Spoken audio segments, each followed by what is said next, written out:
ఈ రోజు కథ నవయుగ నర్తనశాల. రచించిన వారు మేడసాని రంగబాబు చౌదరి గారు. సమయం సాయంత్రం 5 గంటలు. అది విజయవాడకి 50 కిలోమీటర్ల దూరంలో ఉన్న ఒక చిన్న సిటీలో మండల రెవెన్యూ కేంద్రం. శనివారం కావడంతో ఆఫీస్లో ఎంప్లాయీస్ కొంచెం త్వరగానే వెళ్ళిపోయారు. స్రవంతి మాత్రం ఏవో ఫైల్స్ చూసుకుంటూ ఉండిపోయింది. కావాలని అందరూ వెళ్లే వరకు. అందరూ వెళ్ళిపోవడంతో నెమ్మదిగా ఎంఆర్ఓ గది బయటకు వెళ్ళి లోపలికి వెళ్దామా వద్దా అని సంశయిస్తూ ఏదైతే అదవుతుంది అనుకుని లోపలికి వెళ్ళింది. క్లుప్తంగా చెప్పాలంటే స్రవంతి మండల రెవెన్యూ కేంద్రంలో క్లర్క్గా పనిచేస్తుంది. తను డిగ్రీ పూర్తి చేసిన తర్వాత 2 ఇయర్స్ కష్టపడి ప్రిపేర్ అయ్యి గవర్నమెంట్ జాబ్ సంపాదించింది. లక్కీగా తన ఊరికి 10 కిలోమీటర్ల దూరంలోనే ఉన్న ఈ ఆఫీస్లోనే వచ్చింది పోస్టింగ్. జాబ్ రాగానే వాళ్ళ ఊరిలోనే బంధువుల్లో మంచి అబ్బాయిని చూసి పెళ్లి చేశారు స్రవంతి నాన్నగారు. కానీ స్రవంతి అత్తగారికి మాత్రం స్రవంతి జాబ్ చేయడం ఇష్టం లేదు. మనకి బోలెడని పొలాలు ఉన్నాయి, మీ ఆయన సంపాదిస్తున్నాడు, ఇంటి పనులు చూసుకోవచ్చు కదా చక్కగా అనేది. కానీ స్రవంతికి జాబ్ అంటే ఇష్టం. పైగా తను కూడా ఉద్యోగం చేస్తే ఆర్థికంగా కూడా ఇంకా నిలదొక్కుకోవడానికి ఆస్కారం ఉంటుంది అని ఆలోచించేది. వాళ్ళ ఆయన హరీష్ కూడా అమ్మ అలానే అంటుంది, నువ్వేం పట్టించుకోవద్దు, నీకు ఇష్టమైతే చెయ్యి, కష్టం ఉన్నప్పుడు మానే అంటూ ఎంకరేజ్ చేసేవాడు. స్రవంతి హరీష్ల పెళ్ళై 8 ఏళ్ళు. ఒక పాప 5 ఏళ్ళు, బాబు 3 ఏళ్ళు. ఇంతకాలం సొంతూరులోనే ఉన్న పిల్లల ఎడ్యుకేషన్ కోసం మరియు హరీష్ బిజినెస్ చేస్తాను అంటే స్రవంతి కూడా ఒప్పుకోవడంతో విజయవాడ షిఫ్ట్ అయ్యారు 2 నెలల ముందు. అంతకుముందు ఊరికి దగ్గర కావడంతో ఆఫీస్కి రోజు స్కూటీ మీద వచ్చేసేది. కానీ ఇప్పుడు విజయవాడ నుంచి 50 కిలోమీటర్లు. రోజు చాలా ఇబ్బందిగా ఉండడంతో ఎలాగైనా ప్రతాప్ని ఒప్పించి కొన్ని రోజులు అదే ఊర్లో ఉన్న పిన్ని వాళ్ళ ఇంటి దగ్గర ఉందామనుకుంది.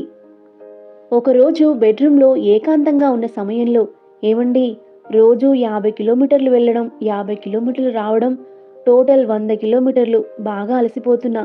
అందుకే అదే ఊర్లో ఉన్న మా పిన్ని వాళ్ళ ఇంట్లో ఉండి వెళ్తాను ఆఫీస్కి.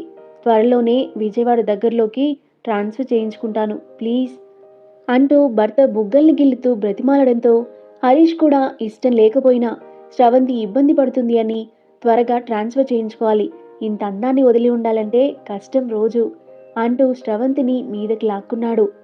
భర్తను నెట్టి, మీరేమైనా కొత్త పెళ్లి కొడుకు అనుకున్నారా? మన పెళ్ళై 8 సంవత్సరాలైంది. రాను రాను మరీ చిలిపి చేష్టలు ఎక్కువవుతున్నాయి సిగ్గు లేకుండా అంది చిరుకోపంగా. నా భార్య దగ్గర నాకు సిగ్గెందుకు? అయినా ఇప్పుడు కాకపోతే ఇంకెప్పుడు? ముసలివాళ్ళమయ్యాక? పెళ్ళై ఇన్నేళ్ళైనా నీ అందం పెరుగుతుంటే నన్నేం చేయమంటావు అంటూ స్రవంతిని మళ్ళీ మీదకి లాక్కుని శృంగార సమరానికి తెరలేపుతాడు. భర్త ఒప్పుకోవడంతో చాలా సంతోషించింది. పిన్ని వాళ్ళ ఇంటి దగ్గర ఉండి ఆఫీస్కి వెళ్ళేది. శనివారం సాయంత్రం విజయవాడ వెళ్ళి సోమవారం మార్నింగ్ వచ్చేది ఈ 2 నెలలు. కానీ పిల్లలు చిన్నవాళ్ళు కావడంతో కొంచెం ఇబ్బందిగా ఉండడంతో స్రవంతి వాళ్ళ అత్తగారు కూడా చిరాకు పడుతూ, చూడమ్మాయి, త్వరగా ట్రాన్స్ఫర్ చేయించుకో, లేదంటే జాబ్ మాని, నేను చేయలేకపోతున్నా అందరికీ. అసలే నాకు మీ మామయ్యకి ఈ సిటీ వాతావరణం పడి చావడం లేదు. నువ్వు త్వరగా ఇక్కడికి వస్తే మేము మళ్ళీ ఊరెళ్ళిపోతాం అంటుంది తను వచ్చినప్పుడల్లా. తనకి కూడా పిల్లల్ని వదిలి ఉండబుద్ధి కావడం లేదు. ముఖ్యంగా భర్త చేసే చిలిపి అల్లరి గుర్తుకు వస్తే రాత్రుల్లో నిద్ర పట్టడం లేదు అసలు. అందుకే త్వరగా ట్రాన్స్ఫర్ చేయించుకోవాలని చూస్తుంది. లక్కీగా ఇంటర్నల్ ట్రాన్స్ఫర్ అవకాశం ఉండడంతో తను ఎంఆర్ఓ మదన్ని రిక్వెస్ట్ చేద్దాం అనుకుంది. కానీ తనకు తెలుసు మదన్ గురించి పూర్తిగా. మదన్కి 30 ఏళ్ళు ఉంటాయి. పైగా తెలివైనవాడు, పైగా అందగాడు. జాబ్ జాయిన్ అయ్యి 3 ఇయర్స్ అవుతుంది. మొహమాటం లేకుండా, చిన్న పెద్ద అని తేడా లేకుండా రైతుల దగ్గర కూడా లంచాలు బాగా తీసుకునేవాడు. తప్పు చేసినా దొరకకపోవడం మదన్కి వెన్నతో పెట్టిన విద్య. మదన్కి అమ్మాయిల బలహీనత చాలా అంటే చాలా ఎక్కువ.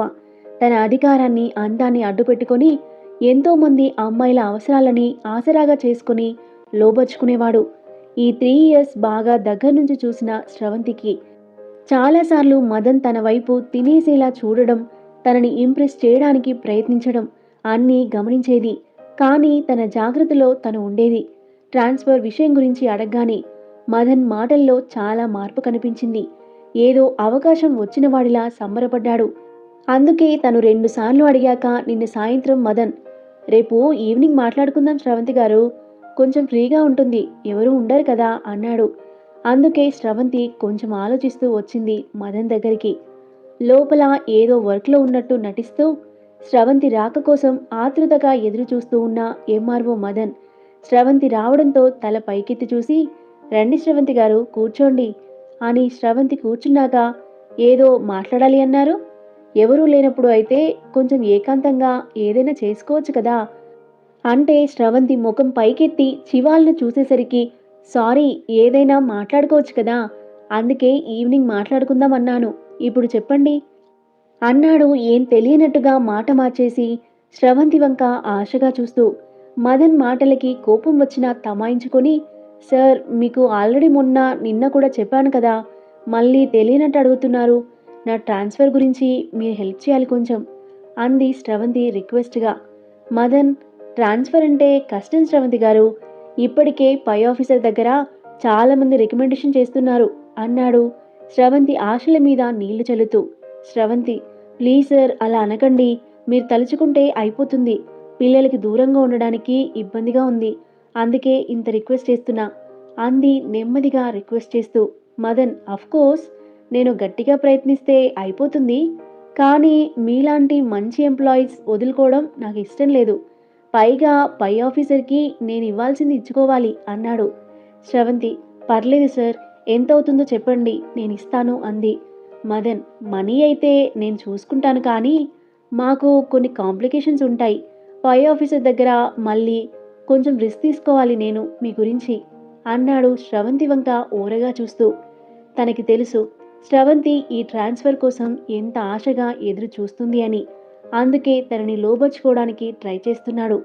శ్రవంతి ఏం మాట్లాడలేదు, మౌనంగా కూర్చుంది. మదన్, సరే అండి, ఇక వెళ్దాం, నేనైతే ఏం హెల్ప్ చేయలేను అంటూ లేచాడు. శ్రవంతి మౌనంగా ఉండడంతో, శ్రవంతి, ప్లీజ్ అలా అనకండి సార్, ఇక్కడ 8 ఇయర్స్ నుంచి వర్క్ చేస్తున్నా, ఇప్పుడు తప్పదు కనుక ట్రాన్స్ఫర్ అడుగుతున్నా అంటూ రిక్వెస్ట్ చేసింది.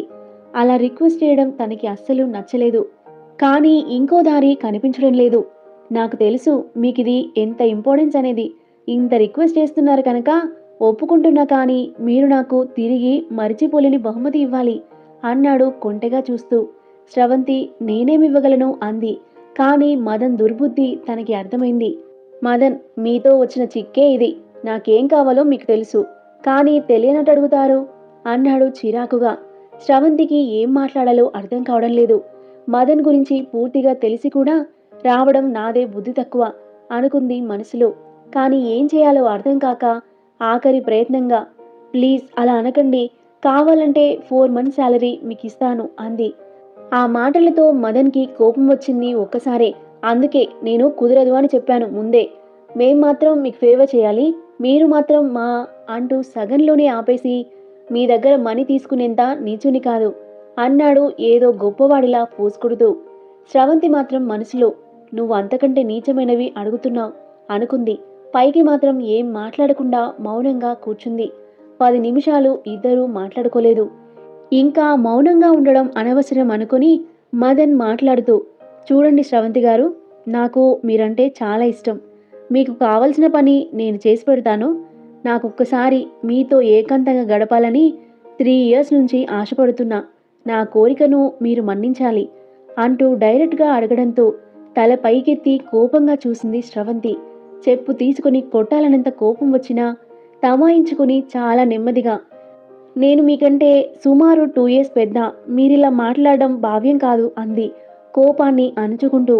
మదన్, అందాన్ని ఆస్వాదించడం ఒక కళ, దానికి వయసుతో పనేముంది, నేనిక్కడ జాయిన్ అయిన తొలి రోజు నుంచి మిమ్మల్ని గమనిస్తున్నా, పెళ్ళయి ఇన్ని సంవత్సరాలైనా మీ అందం పెరగడమే గాని ఏమాత్రం తగ్గలేదు, రోజుకి ఒక్కసారైనా మీలాంటి భార్య దొరికినందుకు మీ ఆయన మీద జెలస్ కలుగుతుంది నాకు, పిచ్చెక్కించే అందం మీది, మీతో ఒక్కసారైనా పొందు అనుభవిస్తే నా జీవితానికి మోక్షం లభించినట్టే అంటూ పొగడ్తల జల్లు కురిపించాడు శ్రవంతి మీద. సాధారణంగా ఎవరైనా పొగిడితే ఆనందంగా గర్వంగా ఉంటుంది, కానీ మదన్ పొగుడుతుంటే తనకి కంపరంగా ఉంది. అందుకే ఏం మాట్లాడకుండా అలానే కూర్చుంది శ్రవంతి. మౌనంగా ఉండడంతో మెల్లగా లైన్లోకి వస్తుంది అనే ఆశతో, అయినా ఇంత చిన్న విషయానికి ఇంతలా ఆలోచించాలా, ఇంత మోడర్న్ కాలంలో కూడా శీలం కట్టుబాట్లు అని కూర్చుంటే ఎలా? మీలాంటి తెలివైన వారు సమయానుకూలంగా నడుచుకోవాలి కానీ మరీ ఇలా బెట్టు చేయవచ్చా? ప్లీజ్ ఒక్కసారి ఒప్పుకోండి. మీ పని అయిపోతుంది. మనిద్దరం కూడా స్వర్గపుటంచులు తాకి రావచ్చు. ఇంకా నిర్ణయం మీ చేతుల్లోనే అంటూ స్రవంతి మెదడుపై ప్రభావం కలిగేలా మాట్లాడతాడు. అప్పటి వరకు కొంచెం సహనంగా ఉన్న స్రవంతి మదన్ అలా పచ్చిగా మాట్లాడుతూ ఉంటే తట్టుకోలేక లేచి వెళ్ళిపోదామనుకుని పైకి లేచి, మీరు మరీ ఇంత నీచంగా మాట్లాడతారనుకోలేదు అంటూ కోపంగా వెనక్కి తిరిగి వెళ్ళడానికి రెడీ అయింది. మీ ఇష్టం, నేను బలవంతం చేయను. బాగా ఆలోచించుకొని రేపు మధ్యాహ్నంలోపు చెప్పండి. రేపు సాయంత్రం మన శృంగార సమరానికి ఏర్పాట్లు చేస్తాను. సోమవారం ఉదయానికి మీ ట్రాన్స్ఫర్ ఆర్డర్ కన్ఫర్మ్ చేపిస్తా. మళ్ళీ సోమవారం తప్పుకుంటే ఇప్పట్లో అవకాశం ఉండదు. మీ ఇష్టం అంటూ స్రవంతి వెనుక భాగాన్ని కామంతో చూస్తూ హెచ్చరించాడు. స్రవంతి ఏం మాట్లాడకుండా వెళ్లడంతో ఎంతమందిని చూడలేదు, అయినా ఒప్పుకోక చేస్తుందా? 3 సంవత్సరాల నా విరహ వేదన తీర్చుకునే అవకాశం రేపొస్తుంది. రేపు సాయంత్రానికి ఈ అందం నా సొంతమవుతుంది. దానివి తీరా అనుభవించాలి అని మనసులో అనుకోగానే ఒళ్ళు పులకరించింది. స్రవంతి మాత్రం చాలా డల్గా ఇంటికి వెళ్ళి కాళ్ళు కడుక్కొని లోపలికి వెళ్తుంది. లోపల స్రవంతి పిన్ని కొడుకు విక్రమ్ టీవీలో అన్నగారి నర్తనశాల మూవీ చూస్తూ ఉంటాడు. స్రవంతి లోపలికి వచ్చినా తనని గమనించకపోవడంతో, ఏంటక్కా ఇవాళ చాలా లేటుగా వచ్చావు అనడంతో స్రవంతి తేరుకొని, నువ్వెప్పుడు వచ్చావు చిన్నా అంది. విక్రమ్, అదేంటక్కా నీకు మధ్యాహ్నం చెప్పానుగా, ఫోన్ చేసినప్పుడు హైదరాబాద్లో స్టార్ట్ అవుతున్నా, సాయంత్రానికి వస్తా అని. నీకోసమే వెయిటింగ్, ఇంకా రాలేదని. అమ్మా నాన్న తెలిసిన అంకుల్కి బాలేదు అంటే చూడ్డానికి వెళ్ళారు. ఇంకా బోర్ కొడుతుంటే అలా టీవీ చూస్తున్నా. త్వరగా రెడీ అయితే విజయవాడ వెళ్దాం అన్నారు. విక్రమ్ హైదరాబాద్లో బిజినెస్ చేస్తుంటాడు. ఇంటికొచ్చి చాలా రోజులైంది అని ఇవాళొచ్చాడు. అలాగే అక్కని తీసుకొని విజయవాడ వెళ్ళి పిల్లల్ని కూడా చూసి మళ్ళీ సోమవారం రావచ్చు అనుకున్నాడు. మర్చిపోయాను అంది స్రవంతి డల్గా. విక్రమ్, ఏమైందక్కా అంత డల్గా ఉన్నావు? మధ్యాహ్నం చెప్పిన విషయం మర్చిపోయాను అంటున్నావు. సంథింగ్ ఈజ్ రాంగ్, బావేమైనా అన్నాడా అన్నాడు నవ్వుకుంటూ. స్రవంతి, అదేం లేదు, తలనొప్పిగా ఉంది కొంచెం అంతే. ఫ్రెష్ అయి వస్తాను అంటూ లోపలికి వెళ్ళింది.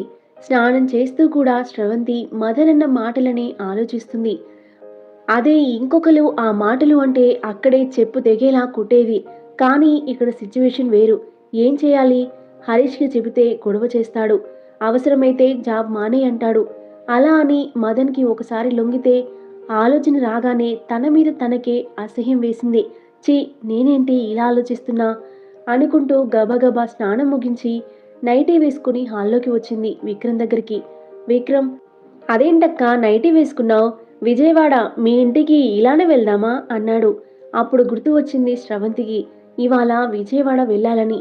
ప్రతి శనివారం ఈ పాటికి వెళ్ళిపోయేది. ఇవాళ అప్పుడే 7 అయింది. మొబైల్ తీసి చూస్తే హరీష్ చేసిన మిస్డ్ కాల్ ఉంది. సైలెంట్లో నుంచి తీయడం మర్చిపోయాను అనుకుంటూ హరీష్కి కాల్ చేయబోయి మళ్ళీ ఆగి విక్రమ్ వంక చూసి, మర్చిపోయాను వెళ్దాం అంది. విక్రమ్కి ఎందుకో ఇవాళ స్రవంతి ప్రవర్తన బాగా తేడాగా అనిపించి, అసలు ఏమైంది ఇవాళ నీకు? ప్లీజ్ చెప్పక్కా, చాలా డల్గా ఉన్నావు అన్నాడు. ఒక్క క్షణం ఆలోచించి, విక్రమ్కి చెప్తే ఏమైనా సొల్యూషన్ చెప్తాడేమో, అసలే వాడి బుర్ర చాలా షార్ప్ అనుకొని, చెప్తాను, తల పగిలిపోతుంది, వెళ్ళి టీ పెట్టుకొస్తా అంటూ కిచెన్లోకి వెళ్ళి 10 నిమిషాలలో 2 కప్పులతో వచ్చి, చిన్న పైకి వెళ్దాంరా, అలా టెర్రస్ మీద కూర్చొని మాట్లాడుకుందాం అనడంతో విక్రమ్ కూడా పైకి వెళ్ళాడు. ఎలా మొదలు పెట్టాలి అని ఆలోచిస్తూ టీ తాగుతూ గట్టిగా ఒకసారి ఊపిరి పీల్చుకొని జరిగిందంతా చెప్పి, అది జరిగింది, నాకేం చేయాలో అర్థం కావడం లేదు. మీ బావకి చెప్తే కోపంతో ఊగిపోయి వాడికి బడత పూజ చేస్తారు. ఇంకా మా అత్తగారైతే జాబ్ వద్దు ఏం వద్దు అంటారు. ఇదంతా తెలిస్తే ఈ దుర్మార్గుడు నా అవకాశాన్ని ఆసరాగా తీసుకుని బ్లాక్మెయిల్ చేస్తున్నాడు. నువ్వే ఏదో ఒక సలహా ఇవ్వు అంది బాధగా. స్రవంతి చెప్పేది ఆశ్చర్యంగా వింటూ, నిజమా? చాలా అమాయకుడిలా ఉంటాడుగా. వాడి భార్య రమ్య నాకు స్కూల్లో క్లాస్మేట్. చాలా మంచి అమ్మాయి, అందమైన అమ్మాయి. ఇంట్లో అంత అందమైన పిల్లాన్ని పెట్టుకొని వాడికి ఇదేం పాడుబుద్ధి అంటూ ఆశ్చర్యం వ్యక్తం చేశాడు. స్రవంతి, వాడి భార్య నీకు ఫ్రెండ్ అయితే కొంచెం నువ్వు తనతో మాట్లాడి నా ప్రాబ్లం సాల్వ్ చెయ్యి అంది. విక్రమ్, అలా చేస్తే నీ ఒక్కదాని ప్రాబ్లం మాత్రమే సాల్వ్ అవుతుంది. ఫ్యూచర్లో ఇలాంటివి మళ్ళీ చేస్తాడు అన్నాడు. అందరి గురించి మనకెందుకు, మన ప్రాబ్లం సాల్వ్ అయితే నేను హ్యాపీగా విజయవాడ వెళ్తాను అంది. మరీ ఇంత సెల్ఫిష్గా ఎలా మాట్లాడుతున్నావు? అందరూ ఇలా అనుకోబట్టే సమస్య నీ దాకా వచ్చింది అన్నాడు కోపంగా. సారీ, ఎలాగైనా ఆ కీచకుడికి బుద్ధి చెప్పాలి అంది స్రవంతి. స్రవంతి కీచకుడు అనగానే విక్రమ్కి ఇందాక చూసిన నర్తకశాల మూవీ ప్రభావంతో ఏదో స్ట్రైక్ అయింది. వెంటనే స్రవంతితో, నువ్వు బావకి కాల్ చేసి ఇవాళ రావడం కుదరదు, కొంచెం వర్క్ ఉంది రేపు అని చెప్పు అన్నాడు. స్రవంతికి విక్రమ్ అలా ఎందుకు చెప్పాడో అర్థం కాకపోయినా హరీష్కి కాల్ చేసి అలానే చెప్పింది. ఇప్పుడు మదన్కి కాల్ చేసి రేపు సాయంత్రం 7 గంటలకి మన ఇంటికి వచ్చేయమను, కొంచెం హస్కీ వాయిస్తో చెప్పు, గురుడు హ్యాపీ ఫీల్ అవుతాడు అన్నాడు. స్రవంతి విక్రమ్ వంక కోపంగా చూస్తూ, ఏం మాట్లాడుతున్నావు అంది. విక్రమ్, నేను చెప్పినట్టు చెయ్యి, అన్నీ నేను చూసుకుంటాను అన్నాడు. సరేనంటూ స్రవంతి మదన్కి కాల్ చేసింది. మొబైల్ రింగ్ అవడంతో తీసి చూసిన మదన్కి స్రవంతి కాల్ చేయడంతో ఆశ్చర్యపోతూ, పిట్ట త్వరగానే లైన్లోకి వచ్చింది అనుకుంటూ లిఫ్ట్ చేసి, హలో స్రవంతి గారు చెప్పండి అన్నాడు. స్రవంతి, హలో, బాగా ఆలోచించాను, రేపు సాయంత్రం 7 గంటలకి మా పిన్ని వాళ్ళ ఇంటికి వచ్చేయండి, ఒక్కదాన్ని మీకోసం వెయిట్ చేస్తూ ఉంటాను అంటూ విక్రమ్ వైపు చూస్తూ మదన్ ఇంకేదో మాట్లాడే లోపే కాల్ కట్ చేసింది. మదన్ సంతోషం పట్టలేక యాహూ అంటూ గట్టిగా అరిచాడు. ఇంత తొందరగా పనవుతుంది అనుకోలేదు. అసలు నేనే ఇంకొంచెం గట్టిగా ట్రై చేస్తే నా అందానికి ఎప్పుడో పడిపోయేది అనుకుంటూ మురిసిపోయాడు. ఇంకా ఆ రాత్రంతా స్రవంతిని ఊహించుకుంటూ అందమైన కలలు కన్నాడు. మరుసటి రోజు లంచ్ చేస్తూ రమ్య, ఏమండి, సాయంత్రం ఫస్ట్ షో మూవీకి వెళ్దాం అంది. మదన్ గొంతులో పచ్చి వెలక్కాయ పడినట్టు అయింది. ఫస్ట్ షో అంటే 6 నుంచి 9 వరకు. స్రవంతి రమ్మంది 7కి కదా, నా ప్రోగ్రాం మిస్ అవుతుంది అనుకొని మనసులో, సాయంత్రం బయట కొంచెం వర్క్ ఉంది, రేపు సాయంత్రం వెళ్దాంలే అన్నాడు. వెంటనే రమ్య కోపంగా, ఏం అక్కర్లేదు, రేపైతే మార్నింగ్ మమ్మీ కాల్ చేసి రమ్మంది, నేనే సినిమాకి వెళ్తామని రాను అన్నాను, ఎలాగూ మీకు వర్క్ ఉంది అన్నారు, నేను ఒక గంట ఆగాక వెళ్తాను మా అమ్మ వాళ్ళ ఇంటికి, రేపు మార్నింగ్ వస్తాను మళ్ళీ అంది. హమ్మయ్య అనుకొని మనసులో సంతోషపడ్డాడు. కానీ పైకి మాత్రం అమాయకంగా, ఎందుకు బంగారం, కోపం వచ్చిందా, రేపు సాయంత్రం తీసుకువెళ్తాను మూవీకి ప్లీజ్ అంటూ బతిమలాడు. రమ్య కూడా సరే అంది చిన్నగా. లంచ్ అయ్యాక 3 గంటలకి రమ్యని పాపని పక్క ఊళ్ళోనే ఉన్న రమ్య అమ్మగారింట్లో దింపి వచ్చి హ్యాపీగా రిలాక్స్ అవుతున్నాడు మదన్. టైం గడుస్తున్న కొద్దీ మదన్ గుండె వేగంగా కొట్టుకుంటుంది. గడియారం వంక చూశాడు. 5 గంటలు. త్వరగా టైం అయితే బావుండు, వెళ్ళి స్రవంతి కౌగిలిలో బందీ అవ్వచ్చు అని తాపత్రయపడుతున్నాడు. 6:30 గంటలకల్లా నీట్గా రెడీ అయ్యి వల్లంతా స్ప్రే కొట్టుకుని బయలుదేరి దారిలో మల్లెపూలు కూడా తీసుకుని కరెక్ట్గా 7 గంటలకల్లా స్రవంతి పిన్నిగారింటికి వచ్చేశాడు. అప్పటికి స్రవంతి నీట్గా రెడీ అయి కూర్చొని మదన్ కోసం ఎదురు చూస్తుంది. స్రవంతిని చూడగానే మదన్కి పిచ్చెక్కింది. తెల్ల చీర కట్టుకొని తలలో మల్లెపూలు పెట్టుకుని కాళ్ళకి పట్టీలు కూడా పెట్టుకొని శోభనం పెళ్లి కూతుర్లా రెడీ అయింది. అలా చూడగానే ఇంకా ఆగలేక మోహంతో వచ్చి స్రవంతిని కౌగిలించుకోబోయాడు. కానీ వెంటనే స్రవంతి తప్పించుకొని, ఏంటి మరీ అంత ఆత్రం, తట్టుకోలేకపోతున్నావా అంటూ కన్నుగీటి రెచ్చగొట్టి గదిలోకి పరిగెత్తింది. మదన్ మాత్రం, చా, నేనంటే చాలా ఇష్టం అనుకుంటా, నేను గట్టిగా మొదటే ట్రై చేసుంటే ఈ 3 ఏళ్ళు బాగా ఎంజాయ్ చేసేవాళ్ళం అనుకుంటూ స్రవంతి వెంటపడుతూ రూమ్లోకి వెళ్ళి మళ్ళీ షాక్ అయ్యాడు. రూమ్ స్ప్రేతో గదంతా సువాసనొస్తుంది. బెడ్ మీద మల్లెపూలు, గులాబీ పువ్వులు పరిచి ఉన్నాయి. అవన్నీ చూస్తూ ఆశ్చర్యంగా, ఏమో అనుకున్నా, మీరింత రొమాంటిక్ అనుకోలేదు అంటూ తను తెచ్చిన మల్లెపూలు కూడా బెడ్ మీద వేశాడు. స్రవంతి, మా పిన్ని బాబాయ్ పెళ్లికి వెళ్లారు, మళ్ళీ 8:30 కల్లా ఇంటికి వచ్చేస్తారు, ఇలా మాటలతోనే కాలక్షేపం చేస్తారా అంటూ ఇంకా రెచ్చగొట్టింది. ఆ మాటలతో రెచ్చిపోయి స్రవంతి దగ్గరికి వస్తుంటే, ప్లీజ్ ఒక్క క్షణం, మెయిన్ డోర్ వేయలేదు, డోర్ వేసి లైట్ ఆఫ్ చేసి వస్తాను అంటూ బయటకు వెళ్ళింది. మదన్, లైట్ ఉంచండి, రొమాంటిక్గా ఉంటుంది అన్నాడు. నాకు సిగ్గుబాబు, అస్సలు ఒప్పుకోను అంటూ రివ్వున బయటకు వెళుతూ లైట్ తీసి మెయిన్ డోర్ వేసి వెంటనే బెడ్ దగ్గరికి వచ్చింది. గజ్జెల చప్పుడుతో బెడ్ దగ్గరికి వచ్చింది అని అర్థమయ్యి వెంటనే స్రవంతిని గట్టిగా వాటేసుకొని మొహమంతా ముద్దులతో ముంచెత్తుతూ తమకంగా పెదాలు అందుకుని 5 నిమిషాల పాటు వదలకుండా ముద్దు పెట్టుకుని వదిలాడు. వెంటనే మదన్ని బెడ్ మీదకు తోసి మదన్ పైకి దూకి ఈసారి మదన్ పెదాలను తను బంధించింది. అనుకోని ఈ సహకారానికి ఉబ్బి తబ్బిబ్బవుతూ ఇంకా రెచ్చిపోయాడు మదన్. 3 సంవత్సరాలుగా స్రవంతి మీద తను పెంచుకున్న మోహాన్ని, విరహ వేదనను చూపిస్తూ, స్రవంతి అందాన్ని అణువణువు ఆస్వాదిస్తూ, మోహం నుంచి కాలి వరకు ముద్దులతో ముంచెత్తుతూ, పూర్తిగా వివస్త్రని చేసి తమకంగా ఆక్రమించుకుని శృంగార సమరం ప్రారంభించాడు. గజ్జెల సవ్వడితో పాటు అటువైపు నుంచి కూడా అంతే సహకారం లభించడంతో 40 నిమిషాలు పోటీపడి స్వర్గపు టంచులు తాకుతూ, నిజంగా సిగ్గు విడిచి చెబుతున్నా, నా జీవితంలో ఎంతో మందితో ఎంజాయ్ చేశా కానీ ఎప్పుడూ ఇంతటి పీక్స్లో ఆనందాన్ని పొందలేదు అంటూ తృప్తిగా పోటీని ముగించాడు. స్రవంతి మీద నుంచి లేచి పక్కకి దొర్లుతూ థ్యాంక్స్ అన్నాడు. కానీ అప్పటికే బట్టలు తీసుకుని గది నుంచి హాల్లోకి వచ్చి బాత్రూంలోకి దూరింది స్రవంతి. 5 నిమిషాలు అలాగే పడుకుని మదన్ కూడా గదిలోనే ఉన్న బాత్రూంకి వెళ్ళి ఫ్రెష్ అయ్యి హాల్లోకి వచ్చేటప్పటికి స్రవంతి ఫ్రెష్ అయ్యి నైటీ వేసుకుని సోఫాలో కూర్చుంది. మదన్ రాగానే సిగ్గుతో తల వంచేసి మదన్ ఏదో చెప్పబోతుంటే ఆపేసి, ప్లీజ్ త్వరగా వెళ్ళండి, టైం 8:10 అవుతుంది, మా పిన్ని వాళ్ళు వస్తారు అనడంతో మదన్ వెళ్ళిపోయాడు. సోమవారం ఉదయం 11 గంటలు. ఆఫీస్లో కూర్చొని స్రవంతి కోసం వెయిట్ చేస్తున్నాడు మదన్. 11:30 గంటల టైంలో మదన్ రూమ్కి వచ్చింది స్రవంతి. రాగానే సిగ్గుపడుతూ తలదించుకుంది. మదన్, ఒక్కసారి అనుభవిస్తే తనివి తీరదు మీ అందం.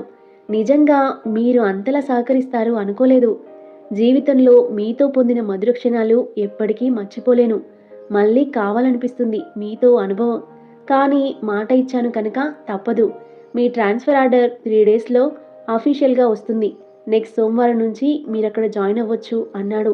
మదన్ మాటలకి కంపరంగా ఉన్నా, థ్యాంక్స్ సార్, నాకు ఈ 1 వీక్ లీవ్ అప్రూవ్ చేయండి, నెక్స్ట్ మండే అక్కడ జాయిన్ అవుతాను డైరెక్ట్గా అంది సిగ్గుగా.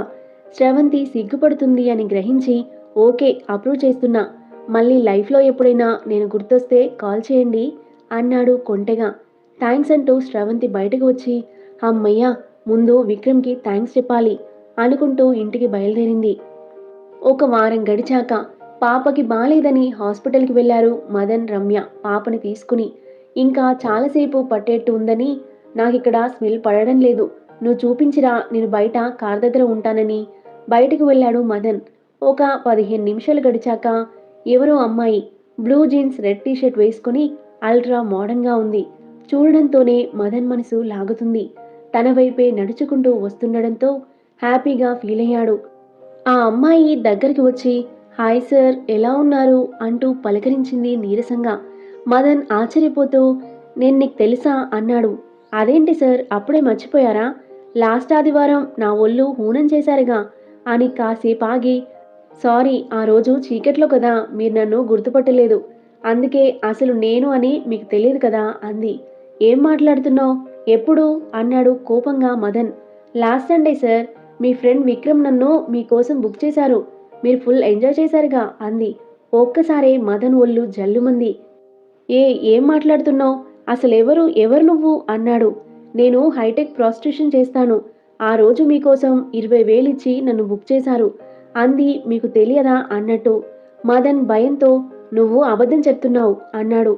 కానీ ఆ రోజు జరిగిన విషయాన్ని ఆ అమ్మాయి పూస గుచ్చినట్టు చెబుతూ, నన్నసలు ఏం మాట్లాడవద్దు అన్నారు, అందుకే ఆ రాత్రి ఏం మాట్లాడలేదు అంది. ఆ అమ్మాయి అన్నీ పూసగుచ్చినట్టు చెప్పడంతో మదన్ కూడా నమ్మాడు. ఆ వెంటనే భయంతో పాటు స్రవంతి మీద భయంకరమైన కోపంతో ఊగిపోయాడు. వెంటనే ఆ అమ్మాయిని, మరి ఇప్పుడెందుకు వచ్చావిటు అని అడిగాడు. నేను హై ప్రొఫైల్స్ అని ఒక్కోసారి జాగ్రత్తలు తీసుకోను, అదే నా కొంప ముంచింది. నాకిప్పుడు కొంచెం ఎయిడ్స్ లక్షణాలు అనిపించి టెస్ట్ చేపించాను, రిపోర్ట్స్ కోసం ఈవినింగ్ రమ్మన్నారు అంది ఏడుపు మొహంతో. ఆ మాటతో మదన్కి కాళ్ళ కింద భూమి కంపించినట్టయింది. భయంతో వణికిపోయాడు. ఆ అమ్మాయిని ఏదో అనేలోపే రమ్య రావడంతో మాట్లాడకుండా కారెక్కాడు.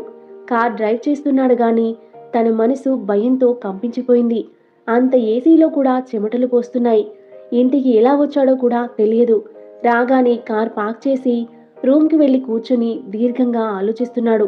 ఒకవేళ ఆ అమ్మాయికి పాజిటివ్ వస్తే అన్న ఆలోచనకే తనకు హార్ట్ అటాక్ వచ్చినంత పనైంది. వెంటనే తనకి బాగా క్లోజ్ ఫ్రెండ్ అయిన డాక్టర్కి కాల్ చేసి మీట్ అయ్యాడు. డాక్టర్కి చెప్పాలా వద్దా అని ఆలోచించి ఈ మధ్య ఒక అపరిచిత వ్యక్తితో శారీరకంగా కలిశాను. ఎయిడ్స్ లక్షణాలు ఏమైనా ఉంటే ఎప్పటికి తెలుస్తాయి అన్నాడు గబాగబా. డాక్టర్ ఆశ్చర్యపోతూ అసలేమైంది అంతలా భయపడుతున్నావు, జాగ్రత్తలు తీసుకోలేదా అన్నాడు. మదన్ తల ఉంచుకొని లేదు అన్నాడు. 3 మంత్స్కి బయటపడతాయి లక్షణాలు అన్నాడు డాక్టర్. థ్యాంక్స్ అని చెప్పి బయటికి వచ్చేశాడు. వెంటనే స్రవంతి మీద కోపం నశాలానికి అంటుకుంది. కానీ కాసేపు ఆలోచించాక తన మీద తనకే కోపం వచ్చింది. నేనే అనవసరంగా ఇబ్బంది పెట్టబట్టే కదా తను ఇలాంటి క్రూయల్ డెసిషన్ తీసుకుంది అనుకున్నాడు. ఒక 2-3 రోజులు మనిషి మనిషిలా లేడు. ఒకవేళ స్రవంతికి ఫోన్ చేసి ఆ అమ్మాయి నెంబర్ తీసుకుని రిపోర్ట్స్ ఏమయ్యాయి అడుగుదాం అనుకున్నాడు. కానీ తను చేసిన పనికి సిగ్గుగా అనిపించింది. ఆ ప్రయత్నం మానుకొని ఛీ, నేను ఎంతో మందిని లంచాల పేరుతో ఏడ్పించాను. ఎంతో మంది అమ్మాయిలా ఉసురు పోసుకున్నాను. అందుకే దేవుడు నాకు సరైన శిక్ష వేశాడు అని బాధపడడం స్టార్ట్ చేశాడు. తాను రియలైజ్ అయ్యే కొద్దీ ఎన్ని తప్పులు చేశాడో లెక్క వేసుకుంటున్నాడు. కానీ తన భార్యని చూసినప్పుడు మాత్రం దుఃఖం ఆగడం లేదు. నేను చేసిన పాపానికి తన భార్య కూడా శిక్ష అనుభవిస్తదేమో అనుకున్నాడు. ప్రతిరోజు ఉదయం సాయంత్రం గుడికి వెళ్ళి దేవుడికి మొక్కేవాడు. స్వామి, నేను చేసిన పాపాలకు ప్రాయశ్చిత్తం లేదు. దయచేసి నా భార్యకి ఏం కాకుండా చూడండి, నన్ను క్షమించండి అని వేడుకునేవాడు. తన భర్త ప్రవర్తనలో మార్పు చూసిన రమ్యకి ఆశ్చర్యం అనిపించింది. తనని కూడా దగ్గరికి రానివ్వడం లేదు సరసానికి. ఒక్కోసారి మదన్ బాధని చూసి నిజం చెప్తామని అనుకున్నా విక్రమ్ మాటలు గుర్తుకు వచ్చి ఆగిపోయేది. అసలు ఆ రోజు విక్రమ్ ఏం చెప్పాడంటే, ఆదివారం ఉదయం 11 గంటలు రమ్య తన 2 ఏళ్ల కూతురితో ఆడుకుంటూ ఉంటుంటే అప్పుడే విక్రమ్ లోపలికి వచ్చాడు. రమ్య, ఏంటి విక్రమ్ ఈ సడన్ సర్ప్రైజ్? మీ ఊరొచ్చి 3 ఏళ్ళైంది. ఎప్పుడు రమ్మన్నా రాలేదు, ఇప్పుడు సడన్గా మదన్తో ఏమైనా వర్క్ ఉండొచ్చావా అంది అనుమానంగా. మదన్తో వర్క్ ఏం లేదు, ఇటువైపు పని మీద వచ్చాను. పక్కనే కదా, ఇల్లు ఒకసారి చూసి వెళ్దామని వచ్చాను. సరే వెళ్ళిపోతాను అన్నాడు నవ్వుతూ. నేను అలా అనలేదు. అయినా నీలాంటి తెలివైన వాళ్ళతో మాట్లాడాలంటే చాలా కష్టం బాబు అంటూ నవ్వుతూ లోపలికి వెళ్ళి వాటర్ బాటిల్ తెచ్చి విక్రమ్కి ఇచ్చి తను కూడా సోఫాలో కూర్చొని ఏంటి విశేషాలు, నీ బిజినెస్ ఎలా ఉంది, మన ఫ్రెండ్స్ అందరూ టచ్లో ఉన్నారా అంటూ ప్రశ్నల వర్షం కురిపించింది. విక్రమ్ నవ్వుతూ ఒకేసారి ఇన్ని ప్రశ్నలా అంటూ వాటికి సమాధానాలు ఇచ్చాడు. అలా కాసేపు పిచ్చాపాటి మాట్లాడుకున్నాక విక్రమ్ ఏదో దీర్ఘంగా ఆలోచించడం గమనించిన రమ్య, ఏంటి విక్రమ్, ఏదో దీర్ఘంగా ఆలోచిస్తున్నావు అంది. తను వచ్చిన విషయం ఎలా చెప్పాలి అని ఆలోచిస్తున్న విక్రమ్, అదేం లేదు, నీకో విషయం చెప్పాలి, నువ్వు ఎలా రియాక్ట్ అవుతావో అని అన్నాడు. రమ్య, పర్వాలేదు చెప్పు అంది. అంత సీరియస్ విషయం ఏంటా అని ఆలోచిస్తూ. విక్రమ్ కూడా ఒక నిమిషం మౌనంగా ఉండి తరువాత జరిగింది మొత్తం పూసగుచ్చినట్టు చెప్పాడు. వాట్ అంటూ గట్టిగా అరిచింది రమ్య. నేను నమ్మను, నువ్వు నన్ను ఆట పట్టిస్తున్నావు కదా అంది. ఒకవేళ విక్రమ్ కావాలని ఏడిపిస్తున్నాడు ఏమో అని. విక్రమ్, ఇలాంటి విషయాలు చెప్తానా ఆట పట్టించడానికైతే అన్నాడు. విక్రమ్ సీరియస్గా చెప్పడం చూసి నిజమేనేమో అనుకుని ఏడుపు మొహం పెడుతూ, ఆయన నన్ను పాపని చాలా బాగా చూసుకుంటారు. ఎన్నోసార్లు ఇలాంటి భర్త దొరకడం నా అదృష్టం అనుకున్నాను. అంతలా ఇష్టం చూపిస్తారు నా మీద అంది. నీ మీద ఇష్టానికి దానికి సంబంధం లేదు కదా, బయట తప్పులు చేసేవాడే ఇంట్లో ఎక్కువ ప్రేమని చూపిస్తాడు అనుమానం రాకుండా అన్నాడు. ఇంకా రమ్య ఏడుపు స్టార్ట్ చేసింది. విక్రమ్ ఓదార్చినా ఆగడం లేదు. కాసేపు అయ్యాక తనని తాను తమాయించుకుని, ఇలాంటి వాడని అస్సలు అనుకోలేదు, నాకు ఇలాంటి భర్త అవసరం లేదు, మా పేరెంట్స్కి చెప్పి డైవర్స్ తీసుకుంటాను అంది చాలా ఆవేశంగా. ప్లీజ్ రమ్య, కూల్, ఇంట్లో చెప్పి వాళ్ళని టెన్షన్ పెట్టుకు. అయినా నీకు ఈ విషయం తెలియకపోతే ఏం చేసేదానివి? పాప గురించి కూడా ఒక్కసారి ఆలోచించు, ఒక్క ఛాన్స్ ఇవ్వు తనకి, మారకపోతే అలానే చెయ్యి అంటూ చాలాసేపు సముదాయించాడు. నువ్వు కూడా మగాడివేగా, అందుకే వెనకేసుకొస్తున్నావు అంది కోపంగా. విక్రమ్ ఏం మాట్లాడలేదు. కాసేపయ్యాక కోపం తగ్గాక, సారీ, మదన్ మీద కోపం నీ మీద చూపించాను అంది రమ్య. ఇట్స్ ఓకే అన్నాడు. రమ్య, సరే నేను మాట్లాడతాను మదన్తో, మీ అక్కకి ఏం ప్రాబ్లం ఉండదు అంది అమాయకంగా. విక్రమ్, అలా చేస్తే నీకు విషయం తెలిసింది అని అతని ఈగో హర్ట్ అవుతుంది. నీతో ఇంతకు ముందులా ప్రేమగా ఉండకపోవచ్చు, లేదా ఈసారి చేసే తప్పులు నీకు తెలియకుండా ఇంకా జాగ్రత్త పడతాడు అన్నాడు. మరి ఏం చేద్దాం అంది అసహనంగా. అతనిలో తప్పు చేశానని పశ్చాత్తాపం కలిగి నిజమైన మార్పు రావాలి. అప్పుడే భవిష్యత్తులో ఇంకా ఏ తప్పు చేయడు అన్నాడు. ఏం చేయాలి అని అడిగింది రమ్య. వెంటనే తన ప్లాన్ అంతా వివరించాడు విక్రమ్.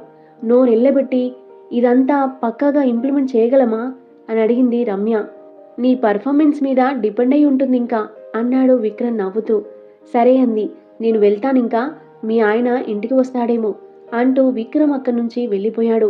తరువాత మూవీ అని మదన్ ఒప్పుకోకపోవడంతో వాళ్ళ పుట్టింటికి అని చెప్పి అక్కడికి వెళ్ళాక వెంటనే మళ్ళీ విక్రమ్ వాళ్ళ ఇంటికి వచ్చి రూమ్ అంతా డెకరేషన్ చేసి లైట్ తీసినప్పుడు తను కూడా శారీ గజ్జెలతో మదన్ దగ్గరికి వెళ్ళింది. పాపం మదన్ స్రవంతి అని రెచ్చిపోయి సరస సమరం చేస్తుంటే రమ్య మాత్రం దుర్మార్గుడు, పరాయి ఆడది అనగానే రెచ్చిపోతున్నాడు అనుకుంటూ కుళ్ళుకుంది. తరువాత హాస్పిటల్ వెళ్ళినప్పుడు మదన్ బయటికి రాగానే రమ్య ఫోన్ చేస్తే కావాలని విక్రమ్ తన ఫ్రెండ్ని పంపించి భయపెట్టించాడు మదన్ని. ఈ 3 నెలలు మదన్కి నరకం అంటే ఏంటో తెలిసి వచ్చింది. తన జీవన శైలిలో కూడా చాలా మార్పులు వచ్చాయి. దైవభక్తి, భయం పెరిగాయి. పని కోసం వచ్చిన రైతులకి వెంటనే పని చేసి పెట్టేవాడు. అమ్మాయిలని కామంతో కాకుండా గౌరవంతో చూసేవాడు. దేవుడు ఈ ఒక్కసారి కాపాడితే బాగుండు అనుకునేవాడు. అనుకున్నట్టే 3 నెలల తరువాత టెస్ట్ చేయించుకోవడం నెగటివ్ అని రావడంతో ఎగిరి గంతేశాడు. ఇక నుంచి బుద్ధిగా బాధ్యతగా మెలగాలి అనుకున్నాడు. మనసులోనే దేవుడికి చాలాసార్లు థ్యాంక్స్ చెప్పుకున్నాడు. ఆ రాత్రి మదన్ తనని ప్రేమగా దగ్గరకు తీసుకుని అలసిపోయి పడుకున్న తర్వాత రమ్య మొబైల్ తీసుకుని విక్రమ్కి మెసేజ్ పెట్టింది. నా భర్త ఇప్పుడు మారిన మనిషి. నిజంగా అనుకున్న దానికంటే చాలా మార్పు వచ్చింది.